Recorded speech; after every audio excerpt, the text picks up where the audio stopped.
how far we come now, now, now, now. There's beauty in the unity we found. I'm ready. We still got a long way, but look how far we come. Il est 8h moins 7 minutes et le compte à rebours, y compris sur Télématin, est lancé à quelques heures effectivement de l'ouverture de la Coupe du Monde de football en Russie. Un trophée qui sera, donné, offert aux meilleurs de toutes ces équipes dans un mois. Ouais. Et la France rêve de le porter à nouveau dans ses bras. Objectivement, la France a fait partie des favoris de cette grande compétition. Les Français, on sait, ils sont arrivés le week-end dernier en Russie. Alors, leur camp de base, il se situe à peu près à 70 km de Moscou. C'est pratique parce qu'on peut prendre l'avion, on peut aller sur les 3 matchs. C'est pas très compliqué, voilà, au niveau logistique. Alors, les Français, on va résumer leur premier jour, leurs premières heures en Russie avec 3 tweets parce qu'aujourd'hui, ça tweet, c'est générationnel. Ça n'arrête pas. Voilà. Alors, regardez ces 3 tweets. D'abord, celui de Florian Thauvin. C'était le jour du grand départ avec cette photo, voilà, qu'on découvre ici dans l'avion. Un aller les bleus pour s'encourager, ça c'est pour le début. Et puis Mbappé, voilà les premiers entraînements, ils sont arrivés, première frayeur, et puis il dit « Je vais bien », c'est juste un coup message pour rassurer. Et puis il y a cette jolie photo, là, regardez, postée par Lucas Hernandez, c'est dans le vestiaire, prêt pour l'aventure, avec lui aussi un « Allez les Bleus » qui en dit long. Les Bleus sont jeunes, ouais. C'est un atout ou un handicap ?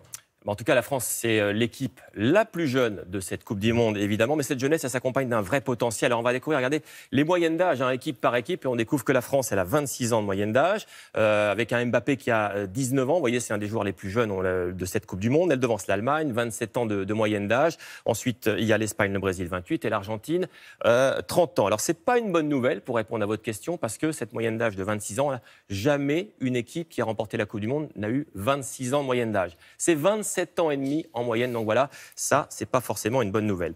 Les Français, je l'ai dit Laurent, ils sont arrivés en Allemagne, alors leur journée, elles sont rythmées par quoi ? Essentiellement par des entraînements. L'ambiance, elle est plutôt bonne du côté d'Istra, du coup, je propose de regarder ce petit sujet qu'on vous a préparé. L'image d'un groupe uni, solidaire et ambitieux pour ce nouveau défi. Voilà ce que les Bleus veulent montrer à quelques heures de leur entrée dans la compétition. J'ai envie de tout faire pour gagner. Après, je ne sais plus quelle était l'autre question, mais voilà, si on ne pense pas à gagner la Coupe du Monde, faut mieux rester en France. En Russie, le camp de base de la France se trouve ici à Istra, à 70 km de Moscou. Le calme du lieu a prévalu dans le choix. Il n'empêche, les Bleus ont eu la surprise de croiser une vingtaine de vénards, des supporters chanceux d'approcher leurs idoles, des joueurs visiblement détendus et conscients de l'attente de leurs fans. Et en plus, voilà, il y en a qui le signent. Je le signe comme ça, il est comme ça, je rentre pas. C'est bon ça. Ouais, je veux bien, ouais. Je veux que tu mettes ton numéro aussi. C'est donc ici, dans cet hôtel, que Didier Deschamps et ses 23 joueurs vont séjourner durant toute la durée du mondial. Un hôtel 4 étoiles, tout confort, où les joueurs seront logés à 2 par chambre. Et pour se relaxer après les matchs, il y a ce spa, cette piscine aussi, bref, tout pour aller le plus loin possible. Et dans 2 jours, Jean-Sébastien, c'est France-Australie, un début en douceur, disent certains ? Oui, objectivement, on peut dire ça. L'Australie, c'est jouable. C'est pas effectivement des nations les plus fortes. Bon, enfin voilà, après, c'est un match du mondial et évidemment, c'est toujours mieux de démarrer par une victoire. Attention, après, ça se complique un petit peu. Il y a le Pérou, une équipe d'Amérique du Sud qui est costaud pour le coup là. Puis le Danemark. Le Danemark fait partie de ces belles équipes européennes qu'on rencontre d'ailleurs régulièrement dans les Euros ou dans les Coupes du Monde. Ouais. Alors, évidemment, les mots de Didier Deschamps vont peser, les mots avant, les mots dans le vestiaire. Je vous propose de découvrir une image rare, une séquence rare. Ça se passe dans le vestiaire. C'était lors du dernier match de préparation des Bleus. C'est 20 petites secondes, mais ça montre un petit peu le feeling entre Deschamps et ses joueurs dans le vestiaire, dans l'intimité des Bleus. Écoutez.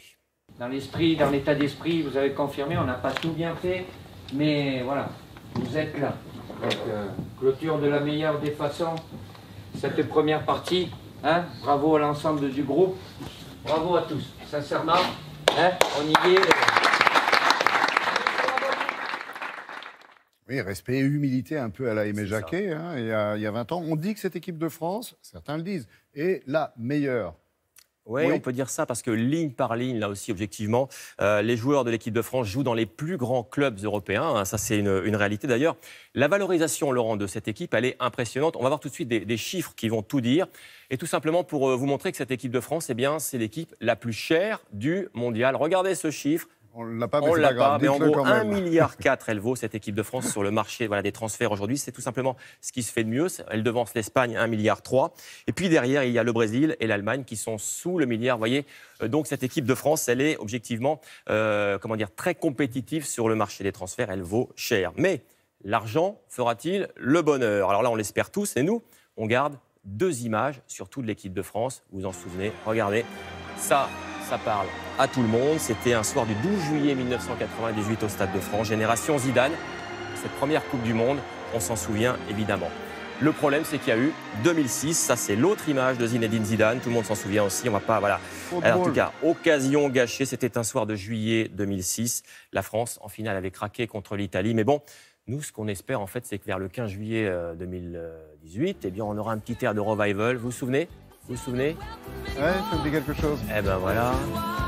Ça fait danser toute la France. Alors peut-être que le tube va changer. Nous, en tout cas, Génération, ça nous parle. On sera là dans un mois. Ok. On en reparle. Vous avez chanté? Eh bien, dansez maintenant. Merci Avec vous. Jean-Sébastien. On se retrouve.